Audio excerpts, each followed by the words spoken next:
Dostlar hoş geldiniz. Bu videoda bazı şeylerin üzerinden geçmek şart diye düşünüyorum. Bu videoyu kesinlikle eleştiri olarak algılamayın. Yakın zamanda beklenilen güncelleme ve birinci sezon ve Battle Royale geldi. Güncellemede bazı şeyler de iyileştirilecekti.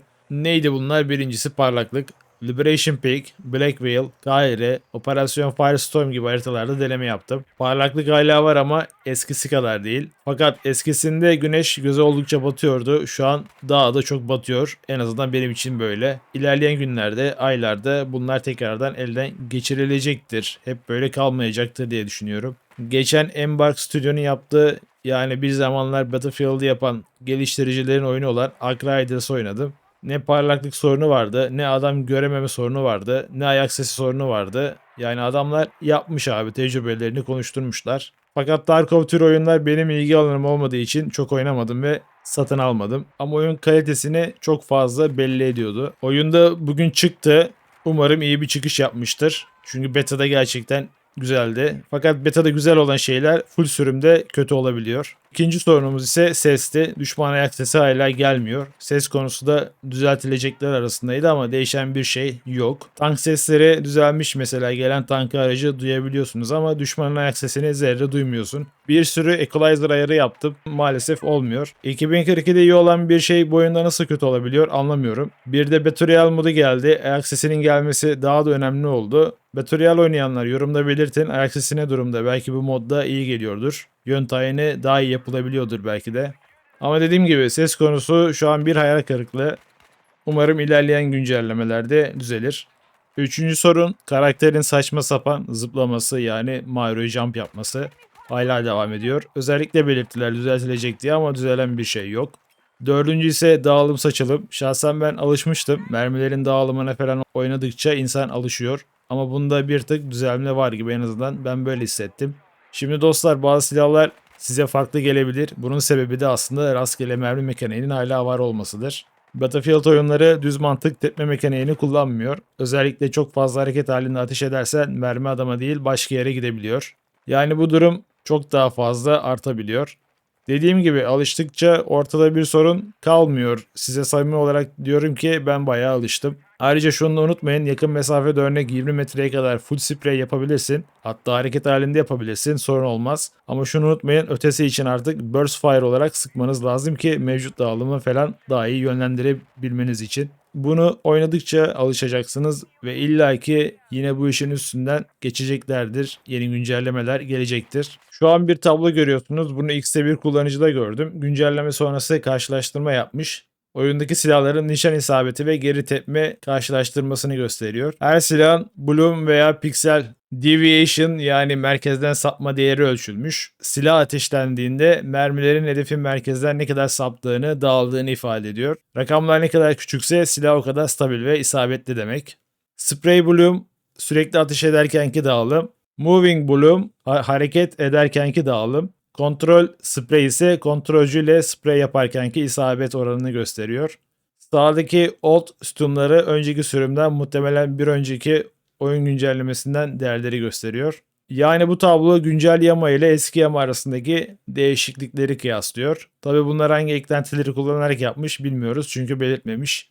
Neyse, küçük bir örnek verecek olursak mesela M433 eski sprey ve moving bloom 26-39 iken şimdi ise 34-40 olmuş, yani biraz daha kötüleşmiş.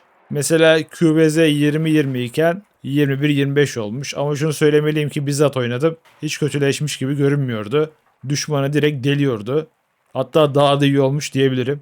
Dediğim gibi hangi eklentileriyle bunları test etti bilmiyorum. Testi yapan kişi ölçümleri manuel olarak, yani bir miktar insan faktörü hata payı ile yapmış. Bu nedenle 1-5 piksel arası farklar tamamen normal varyasyon test hatası sayılıyor. Ancak 5 pikselden fazla fark varsa bu istatistiksel olarak anlamlı bir değişim, yani gerçekten silahın davranışı değişmiş diyebiliriz. QBZ spray farkı 21-20 iken yani artı 1 piksel katmış, fakat neredeyse aynı diyebiliriz. Moving farkı ise 25-20, yani artı 5 piksel katmış. Sabit dururken neredeyse hiç fark yok. Aynı isabet. Hareket ederken 5 piksel kadar daha kötü olmuş. Sınırda bir kötüleşme diyebiliriz. Şahsen ben bu kötüleşmeyi dediğim gibi hiç hissetmedim. Hatta silah eskisinden daha iyi olmuş. Ama tekrardan belirtmem gerekirse dağılım konusu benim için artık sıkıntı olan bir şey değil yani. Ben alıştım. Beşinci sorunumuz haritalardaki puslu durum ve görünürlük ve aynı zamanda haritalarında biraz küçüklüğü. Haritalarda çok değişik bir pus hakim. Belki de oyun sarımtırak renk paletini kullandığı için bu durum böyle görünüyor olabilir. Fakat bu güncelleme ile bir iyileştirme görmedim. Yani bir şey yaptılarsa bile yapamamışlar belli ki. Görünürlük ise başka bir sorun. Haritada şahsen adam görmüyorum. Mesafe uzadıkça iş daha da kötü oluyor. 2500 saat Battlefield 5 oynamış biriyim. Malum bu görünürlük sorunu bu oyunda da vardı ama ben hiç sıkıntı yaşamadım. Fakat bu oyun ilk kez böyle bir sorun yaşamama neden oldu. Buna hem sarımtırak renk paleti hem de haritaların puslu olması da etki ediyor olabilir. Burada yapacakları ilk yani şey askerleri biraz daha görünür kılmak, yani kostümleri bir tık daha parlak yapmak olabilir ya da puslu havayı biraz daha netleştirmek olabilir. Haritaların boyutlarına gelirsek kesinlikle genişlemeleri lazım. Bazı haritalarında belki biraz da uzayabilir. Mesela Empire State haritası ya da İber haritası. Ama kesinlikle bütün hepsinin böyle bir tık daha genişlemesi lazım. Bölgelerin biraz daha ayrılması, yani mesafenin artması lazım. Diyelim A ile B bölgesinin arasında mesafesi biraz daha artması lazım. Aynı zamanda haritalarda boşluklar da mevcut. Yani biraz daha cover falan koymaları gerekiyor. Benim düşüncem bu yönde. Yani şimdilik benim için sorunlar bunlar dostlar. Bunlar ilerleyen günlerde, aylarda düzelecektir dostlar. Fakat düzelmesi gereken önemli bir şey daha var. O da netcode. Hala duvar arkası ölebiliyorum. TTK, TTD'de hala düzensizlikler var. Bazen gerçekten saç baş yoldurabiliyor. Netcode iyileştirmesi de vardı ama ya bu güncellemede koymadılar ama listede vardı ya da ertelediler, bilmiyorum. Umarım yakın günlerde, aylarda düzelir. Ya aslında şunu söylemem gerekir ki dostlar, desync konusu her FPS oyununda maalesef olan bir şey. Belki buna ping de etki ediyor olabilir. Mesela Avrupa'daki oyuncu belki bu desync yaşamıyor. Çünkü 10-20 pingle oynuyor. Biz ise 40-45, 70-80'e kadar gidiyor. Ben mesela 40-45 arası oynuyorum. Veya bazen öyle güzel sunucular atıyor ki 38'e düşüyor. Ama yine de o desync kendini belli ediyor. Özellikle BF6 için diyebilirsem 20 pingden sonrası işler karmaşık olabiliyor. Orta Doğu muamelesi yapıyor sana oyun ya da sunucular diyelim. Bir de bir şey fark ettim. Asyalı oyuncular benden daha düşük pingle oynayabiliyor. Acaba bunlar Avrupa'da mı oynuyor? Onu anlamış değilim. Eğer ki Çin'den, Japonya'dan katılıp benle aynı pingle oynayabiliyorsa bunu nasıl yapıyorlar? Yani Battlefield yapımcıları nasıl bir ayarlama çekti bilmiyorum. Acaba VPN ile bağlanıp öyle mi katılıyorlar Avrupa sunucularına? Bu da olabilir. Ama bu yasak diye biliyorum.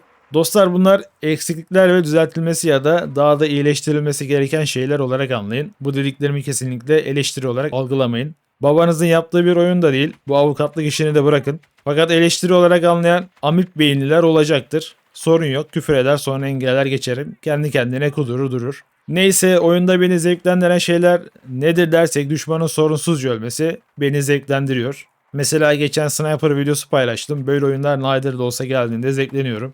Geçen tank oynadım, videosunu da yaptım. 100 tane RPG yesem de çıldırsam da yine de beni zevklendirdi. RPG demişken bunun hızı biraz azaltılsa iyi olur. Yani kısaca demem gerekirse sorunsuz sıkıntısız geçirdiğim her oyun beni zevklendirir. Ya oyun çıldırttığı kadar da zevk de veriyor. Oyun çıktığından beri 120 saat oynadım. Ocağa kadar rahat 500 saat olur, hatta geçebilir. Çıldırsam da bazı şeylerini beğenmesem de bir BFC olarak oynamaya devam ediyorum. Oğlum 2042'ye 1500 saat vermişim. Bu oyuna mı vermeyeceğim? Hey gidey. Colcu muamelesi yapmayın. En son multi olarak 2012 yılında ilk Modern Warfare oynamıştım. Bir de ilk Warzone çıktığında oynadım 300 saat kadar. Başka da multi COD oynamadım. Bir hikayelerini oynadım ama fakat bu yeni çıkan yeni Modern Warfare'leri oynamadım. Yani dostlar, onca yıl geçmiş. Toplasanız en fazla multi olarak yani 500 saat ya oynamışımdır ya oynamamışımdır. Bu beni yani colcu yapmaz. Sabahlara kadar Battlefield 2 oynayan biriydim dostlar zamanında. Yani demek istediğim BF ile başladık. BF ile devam ta ki dükkan kapanana kadar.